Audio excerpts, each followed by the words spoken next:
آپ نے فرمایا ابو ذر کو دیکھو اکیلا آ رہا ہے، اکیلے ہی دنیا سے جائے گا اور قیامت دن بھی اکیلا اٹھایا جائے گا۔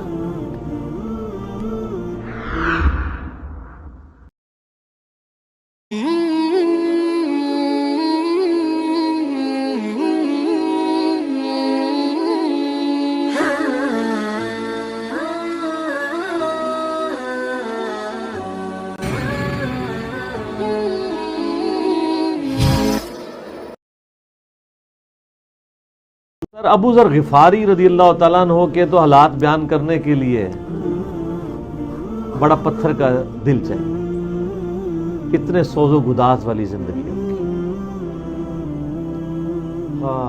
جامعہ ترمذی میں حدیث ہے، نبی صلی اللہ علیہ وآلہ وسلم نے ارشاد فرمایا کہ اس نیلی چھتری کے نیچے ابو ذر غفاری سے سچا انسان کوئی نہیں ہے۔ کون کہہ رہا ہے؟ نبی صلی اللہ علیہ وآلہ وسلم، جو خود صادق اور امین ہے۔ اور جامعہ ترمذی میں ایک اور حدیث ہے، نبی علیہ السلام نے فرمایا کہ ابو ذر غفاری سے بڑھ کر کوئی عہد وفا کرنے والا اور زہد میں میری امت میں نہیں ہے۔ یہ میری امت میں عیسیٰ ابن مریم کی مثل ہے، ابو ذر غفاری۔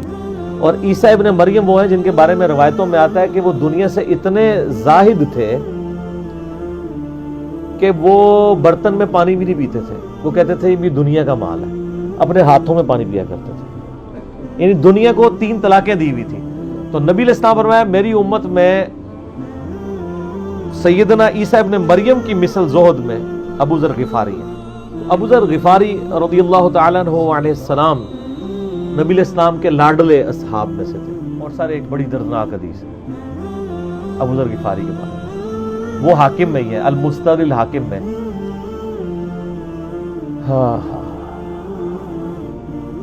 غزوہ تبوک آپ کو پتا ہے ایک ایسا غزوہ تھا جس میں جو شرکت نہیں کرے گا وہ منافق ڈکلیئر ہوگا، قرآن میں فتویٰ آ گیا تھا۔ اس سے پہلے کبھی نفیر عام نہیں تھی، یہ پہلا اور آخری موقع تھا، کیونکہ رومن امپائر سے ٹکرانا تھا، سپر پاور تھی دنیا کی، 1.5 لاکھ کی فوج لے کے کیسرے روم بارڈر پہ آ گیا تھا عرب کے۔ تو نبی علیہ السلام نے اناؤنسمنٹ کی کہ بھئی اب سب نے جانا ہے، جو نہیں جائے گا منافق شمار ہوگا، الا یہ کہ کسی کے پاس ریسورسز نہ ہو، یا کوئی مریض ہو، یا کوئی عورت ہو، یا کوئی معذور ہو۔ منافقین آگے بہانے کر رہے تھے، کچھ سادہ لوگ مسلمان بھی اس کا حصہ بن گئے۔ بخاری مسلم میں 3 اصحاب کی توبہ کا واقعہ بھی موجود ہے، وہی میری ویڈیو ریکارڈڈ ہے۔ تو کعب بن مالک کی رضی اللہ تعالیٰ عنہ علیہ السلام، کچھ لوگ جو ہے وہ یعنی اپنے ان معاملات کی وجہ سے کچھ پیچھے بھی رہ گئے۔ تو المستدرک الحاکم میں آتا ہے کہ صحابہ کرام کہتے ہیں کہ ہم نبی علیہ السلام کے ساتھ سفر پہ نکلے نا جب، تو نبی علیہ السلام کو آگے کوئی بتاتا تھا، کہتا تھا یا رسول اللہ وہ جو فلاں بندہ تھا نا وہ بھی کوئی نہیں آیا، پیچھے رہ گیا۔ تو آپ علیہ السلام پرواہ نہیں کرتے تھے، پھر بتایا گیا یا رسول اللہ وہ بھی کوئی نہیں، یعنی جڑے نعرے مارتے سن اچے اچے، جب ایسے کسی کو دسایا جائے گا سر وہ تو پکا جڑا یار ہے بیلی وہ بھی کوئی نہیں، تو حضور علیہ السلام کو لوگ نا فیڈ بیک دیتے یا رسول اللہ وہ بھی غائب ہے، وہ بھی نہیں آیا۔ اب 30,000 کے لشکر میں آپ نے کوئی ریکارڈ تو نہیں رکھا تھا، رجسٹر تھا، لیکن کدھر 30,000 بندوں میں کدھر کوئی رکھ سکتا ہے صاحب اس طرح، یا رسول اللہ وہ بھی رہ گیا وہ بھی۔ تو حضور علیہ السلام کہتے ٹھیک، آپ فرماتے تھے اللہ چاہے گا تو آ جائے گا، نہیں آئے گا تو نہیں آئے۔ تو کسی نے کہا کہ وہ ابو ذر غفاری بھی پیچھے رہ گیا، آیا اور ابو ذر کو اس کے اونٹ نے روک لیا۔ اونٹ ہی نہیں اٹھ رہا تھا نا سر، وہ آپ کو گاڑی تو نہیں ہے نا جو سٹارٹ کر لیں گے آپ، اونٹ چلنے سے انکار کر دیں، کوئی کر سکتا ہے؟ اور سر سفر کتنا ہے؟ 700 کلومیٹر، 700 کلومیٹر کا ریگستانی سفر آج کے دور میں بھی کرنا مشکل ہے۔ سائیکل پہ نہیں آپ کر سکتے، پیدل تو آپ سوچ بھی نہیں سکتے، اونٹ کے بغیر کیسے ہو سکتا ہے؟ جس میں آپ کو اونٹ اس لیے بھی ضروری ہے کہ اس کے اوپر آپ نے سامان لادنا ہے، پانی نہیں راستے میں پینا، ریگستان میں تو کئی کلومیٹر تک کچھ بھی نہیں ہوتا، بھوکے پیاسے مریں گے، پھر آپ قافلے سے بھی جدا ہیں۔ تو ابو ذر غفاری کوشش کرتے رہے کس طریقے اونٹ، اسی دوران قافلہ نکل گیا آگے، تو وہ اونٹ اٹھا ہی نہیں ہے، تو حضرت ابو ذر غفاری نے اپنا سامان اپنی پیٹھ پہ لاد لیا، پیدل چل پڑے ریگستانی سفر میں۔ حاکم کی روایت ہے کہ ہم نے دیکھا دور سے ایک اکیلا شخص آ رہا ہے جس کی پیٹھ کے اوپر بورا لدا ہوا ہے۔ تو نبی علیہ السلام کی آپ محبت دیکھے، آپ نے فرمایا کہ تو ابو ذر ہو جا، یعنی جو آنے والا شخص ہے تو ابو ذر ہو، یعنی حضور نے خواہش کا اظہار کیا۔ آپ کو نظر تو نہیں آ رہا تھا یہ کون آ رہا ہے، آپ کی محبت، آپ کو پتا تھا ابو ذر غفاری نہیں رہ سکتا پیچھے۔ تو صحابہ کہتے ہیں آپ نے فرمایا تو ابو ذر ہو جا، تو صحابہ کہتے ہیں تھوڑی دیر بعد جب وہ قریب آئے تو ہم نے پہچان لیا ابو ذر غفاری ہیں۔ تو جب ہم نے پہچان لیا نا تو حضور علیہ السلام نے ان کے پہنچنے سے پہلے آپ نے فرمایا ابو ذر کو دیکھو اکیلا آ رہا ہے، اکیلے ہی دنیا سے جائے گا اور قیامت دن بھی اکیلا اٹھایا جائے گا۔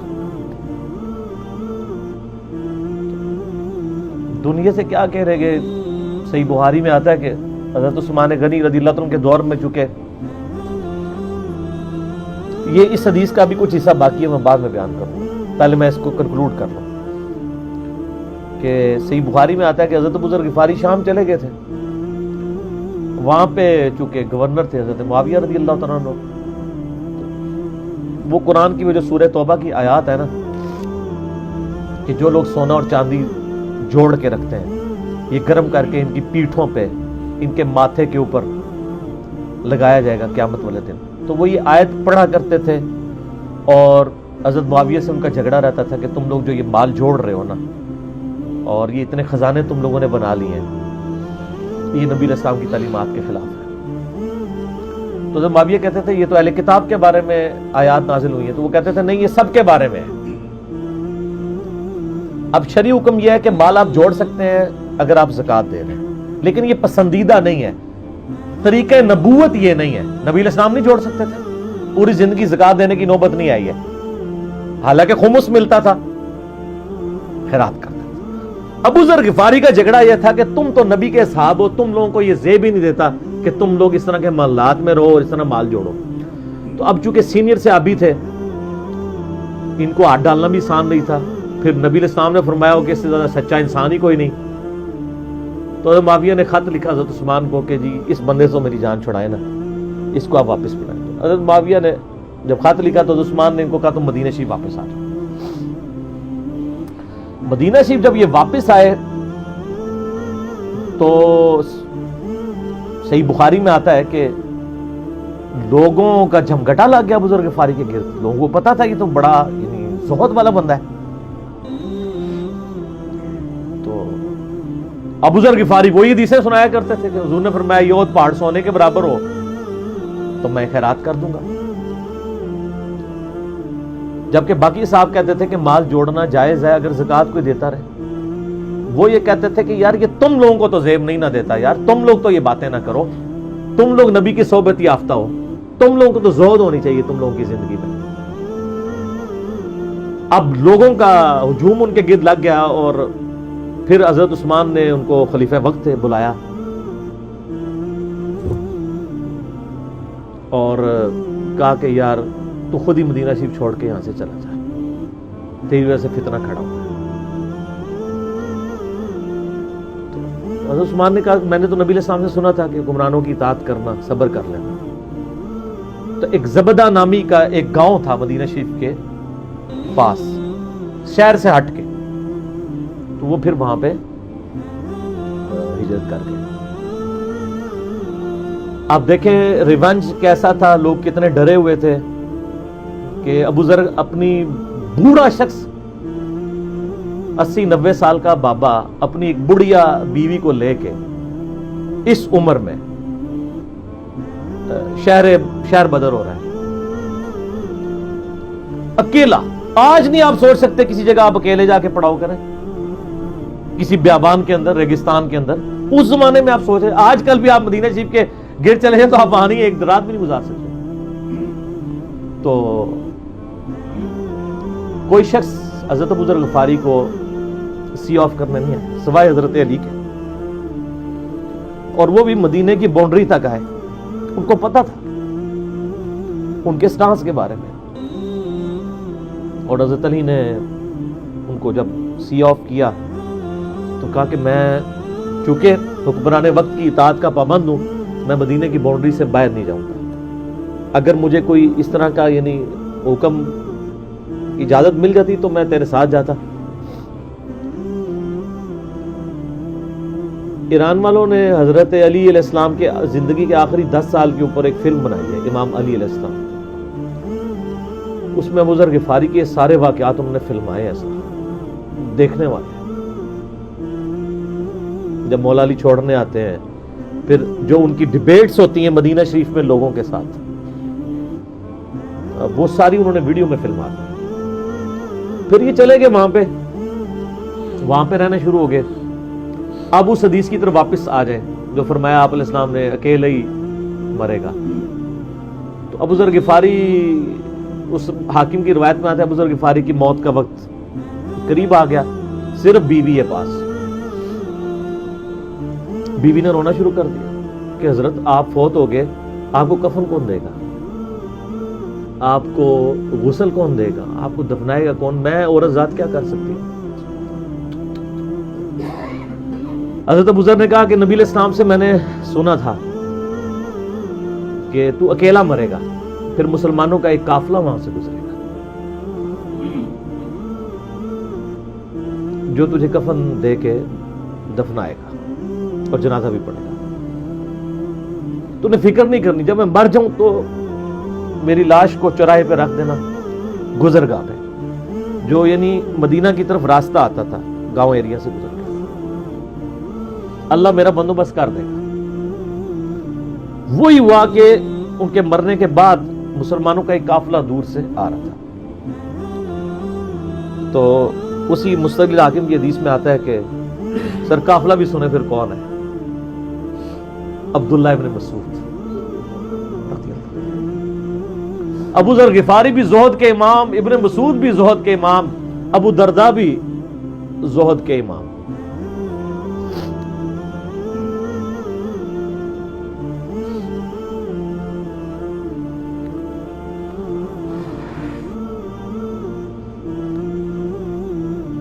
ابن مسعود رضی اللہ تعالیٰ عنہ جب وہاں پہ رکے، ان کو تو نہیں پتا تھا یہ کون ہے.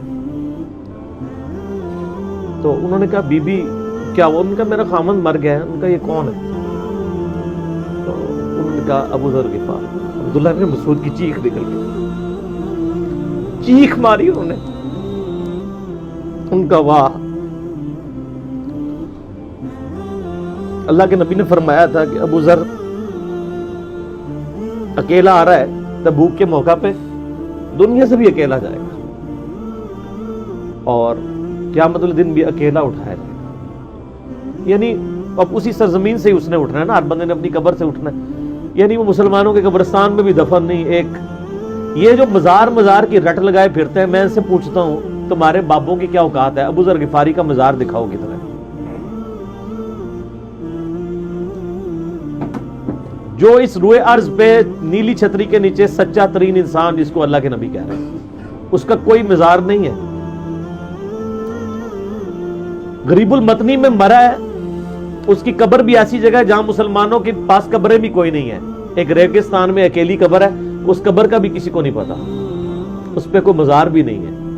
اور قیامت دن بھی اکیلا اٹھایا جائے گا، یعنی قیامت تک وہاں پہ کوئی قبرستان بھی نہیں بنے گا.